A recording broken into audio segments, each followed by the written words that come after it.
Cuma saat anak tim itu. Jujur. Nani bu akun tu, bu akun tu ni cuma amalnya aku akan mislah.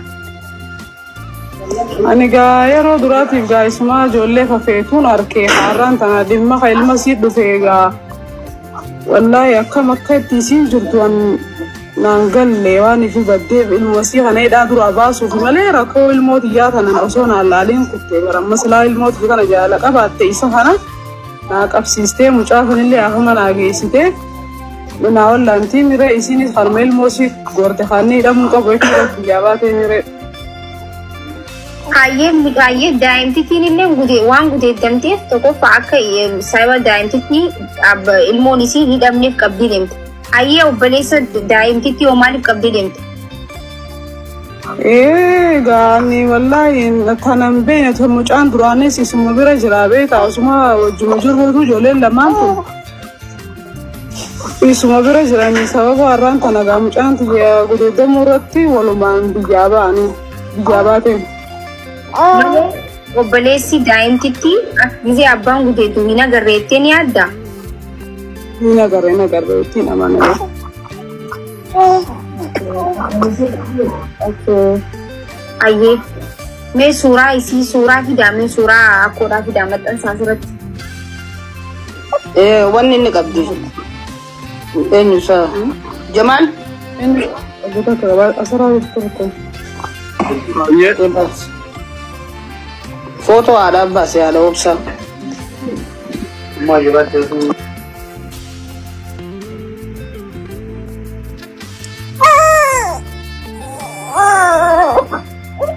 Guys, waronni amma dhuftan waronni dubbiin ifa isinii hin taane hankan dandee ifa isinii godha. Amma kan hin dubbisu jiru haadha muciyyoo daa'imaa irraa gudeeddame abbaa manaa isiitiin jechuudha. Jamal foto basi.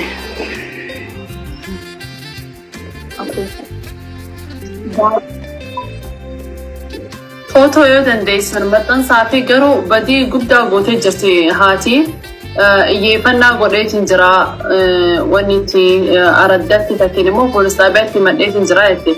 Poolistaabiyaan mirgii dubartii dhugaadha yoo ha jiraatu ta'ee maafiyaan akka hiyyatti haadha san hangamitti baatii sadii guutuu dheetti. Ammas gubbaa reefuun tana kaan guyyaa 10 kaan baatii 2 Anggaman tanah wan haji sila olbate umat ibsatel lelat infakatu ture mirgi tu bertota akan bicara jatuh dan dian karena dia daima tak wani jani rakko tanah kaisa isi basola anggaron dalam fati anggaron de mirgi tu bertota injuru karena dia ati ho yo garte falmachu dadabde umat timari olbate hini matin Achuma ana sasigati dargaggoonni afur kaleessa humnoota mootummaan ajjeefamuu dhageenye. Maqaan dargaggoota ajjeefamanii Addaama Addisuu, Saamu'eel Bokoree, Iyyaasuu Abaatee, Taamiraat Ayyaana akka jedhamu jiraattonni himaniiru.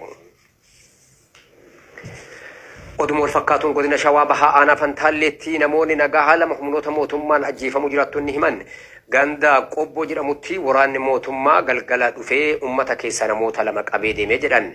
Ganama reeffa namoota kanneenii argamuu eeranii maqaan namoota ajjeefamanii Umar Niinni Asabootii fi Waaqoo Muhammad akka jedhamu himaniiru. Ammas godina Wallagga Lixaa Aanaa mana Sibuu magaalaa Wankiitti waraanni mootummaa shamarran sadii ajjeesuu jiraattonni himan. Gurraan dhala 12 bara 2025 galgala keessa toora sa'aatii 12tti loltoonni mootummaa shamarran obbolaa lama Asteer Abarraa Bushaa fi Seenaa Abarraa Bushaa jedhaman ajjeesuu jiraattonni ibsan. Haati isaanii adde Asteer Barkii jedhaman ammoo madaa'uu dhageenye. Ollaa isaanii ogeettiin bal'inaa Bakaree jedhamtus dirmattee yennaa dhuftu ajjeefamte jedhan. Godina Jimmaa Aanaa Giiraatti abbaan qabeenyaa Oromoo Obbo Zaakir Abbaa Olii kan ajjeefaman humnoota finxaaleeyyii Amaaraa naannicha qubsiifamaniin jedhu jiraattonni wayimmenne dubbise. Obbo Zaakir hojjettoota isaanii gara nama 8 ta'an waliin dheengadda halkan ajjeefamuu jiraattonni himaniiru. Finxaaleeyyiin faannoo Amaaraa ajjeechaa kana raawwatan bulchaa aanaatiin hidhachiifamanii bobbaafaman jedhu jiraattonni wabiit lahun dabalata qopheessee jira. Har'a faannoon nu qaleetuun taanee jara shananatu nu qale Giiraa keessatti har'a jechaadha. Maaliif jennaan bara darbe qofittee keessatti nama 950 jirtu qawwee eeyyama baasan.